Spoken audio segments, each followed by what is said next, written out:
एक cross the table negotiation का power था, एक क्रॉस द टेबल अधिकारी से बैठ के आपकी समस्याओं पर चर्चा करके उनका हल निकालने का अधिकार था। अब वो अधिकार खत्म हो। अब हमारे पास जनादेश जो है, जनता ने जो आशीर्वाद दिया है वो ये है, मुद्दे आए, चिट्ठी लिखो, मेमोरेंडम दो और इस पेड़ के नीचे आकर के खड़े हो जाओ, संघर्ष करो। अब इस संघर्ष में जितनी भागीदारी आप सबकी होगी, जितने आप खड़े होंगे, उतने मुद्दे आपके हल होते रहे, उतने मुद्दे हल होते रहे। हमारा ट्रैकमैन कैडर के लगभग 200 लोग WCRO के प्रयासों से एलपी में पास हो चुके हैं और कुछ 10 एक पोस्टें खाली रह गई।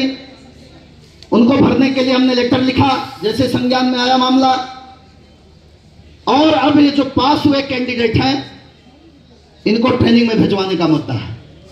WCRO आपसे वादा करती है, हमारे पास उतने अधिकार तो नहीं है, लेकिन जितने हैं उनका पूरा उपयोग करेंगे, आपको जल्दी से जल्दी ट्रेनिंग में भिजवाने का काम करेंगे, चिंता मत करिए। जो अधिकार मिले हैं लड़ने का, संघर्ष करने का, अधिकार खोकर बैठ रहना यह महादुष्कर्म है। न्यायार्थ अपने बंधु को भी दंड देना धर्म है। इस तथ्य पर ही कौरवों से पांडवों का रण हुआ, जो भव्य भारतवर्ष के कल्याण का कारण हुआ। लड़ेंगे, संघर्ष करेंगे, चिंता मत करिएगा, वो पावर है और उसी पावर के दम पे आपका काम कराते रहेंगे।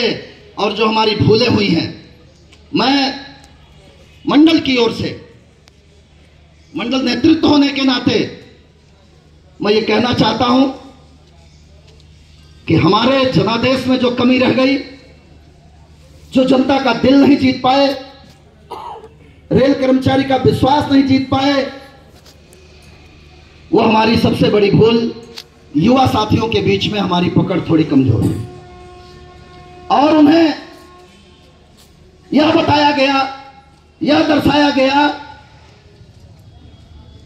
कि ओपीएस नहीं आने का सबसे बड़ा कारण लाल झंडा है, जो सबसे बड़ा कारण जनादेश न मिलने का। मैं युवाओं से, खासतौर से एनपीएस में शामिल उन तमाम बच्चों से मैं अपने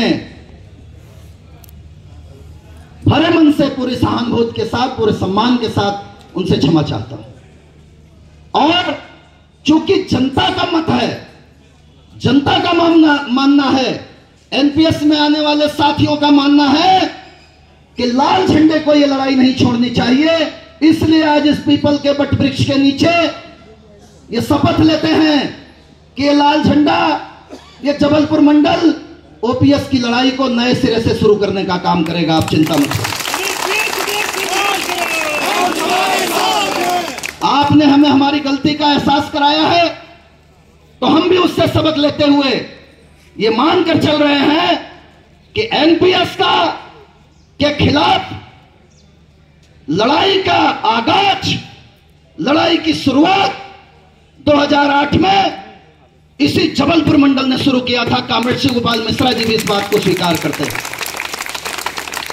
और अगर उस लड़ाई को कहीं हमने छोड़ दिया, धूमिल हो गए, कहीं हमने सत्य को बताने का काम किया कि नहीं यही सच है, और अगर उसे जनता ने स्वीकार नहीं किया है, तो जनता जो चाहती है, रेल कर्मचारी जो चाहता है, उस लड़ाई को हम फिर से अंगीकार करके पूरे श्रद्धा के साथ, पूरे जिंदादिली के साथ, पूरी दिल्लगी के साथ लड़ने का काम करेंगे। परिणाम चाहे जो आए, उससे घबराने की जरूरत नहीं है, लेकिन एक न एक दिन ऐसा आएगा जब आप इस लड़ाई में सफल होंगे, चिंता की कोई बात नहीं।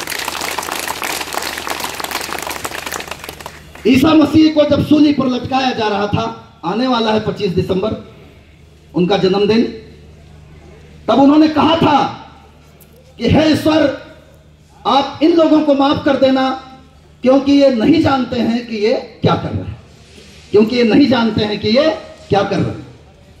उस बहकावे में आकर के, भ्रम में आकर के लोगों ने जो हमसे थोड़ी गैप बनाई, दूरियां बनाई, उस गैप को पाटने का काम करना है। और उसका सबसे बड़ा जो है वो सबक ये है कि हम अपनी गलतियों में सुधार करें और सुधार करके जनता का दिल जीते।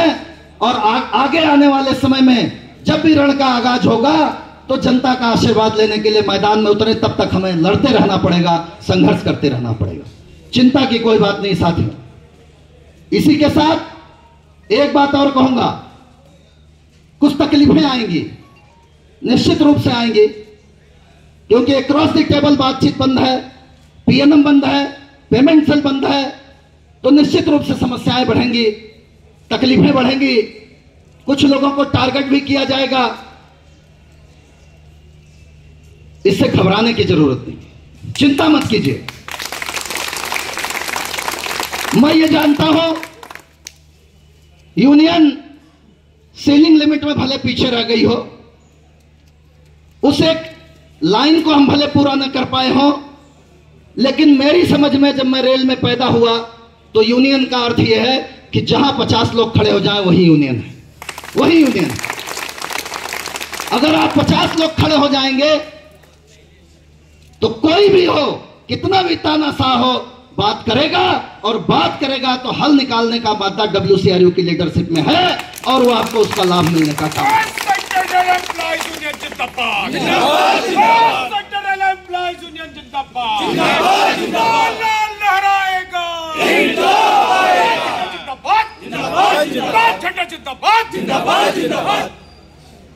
और अगर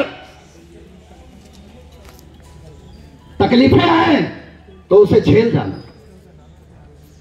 ये समझना कि समय आपके पक्ष में नहीं है, मतदाता आपके पक्ष में नहीं था, और ये मान करके महाराणा प्रताप के उस संघर्ष को याद करना कि अकबर के इस पूरे साम्राज्य को घास की रोटी खा करके, भामाशाह जैसे तानियों से ठन लेकर के, जो उनके राज दरबारी थे भामाशाह, और जब महाराणा प्रताप का साम्राज्य चला गया, जंगल में छिपे थे, तो भामाशाह जैसे दानदाता आगे आए। जब अंग्रेज इस देश में थे, उनकी लड़ाई में जब स्वतंत्रता आंदोलनकारियों ने आंदोलन किया तो उनकी मदद करने के लिए जमशेद भाई टाटा जैसे लोग, बिरला जैसे लोग आगे आए। निश्चित रूप से आपको फंड की कमी आएगी, तो ऐसे भामाशाह, जमशेद जी टाटा और बिरला जैसे लोग जो आपके बीच के लोग हैं, वो आकर के आपकी मदद करेंगे। बस महाराणा प्रताप बन के इस लड़ाई को मजबूत रखना। और जब तकलीफें आती हैं तो एक तरफ से नहीं आती हैं। वो घास की रोटी भी बनाई तो उनकी बच्ची को जब दिया तो एक बिल्ली आकर के उस रोटी को छीन ले गई। यह भी याद रखना कि अगर इस संघर्ष में अगर तकलीफें आएंगी तो एक नहीं आएंगी, दो नहीं आएंगी, आती रहेंगी, क्योंकि वो देने वाले लोग हैं।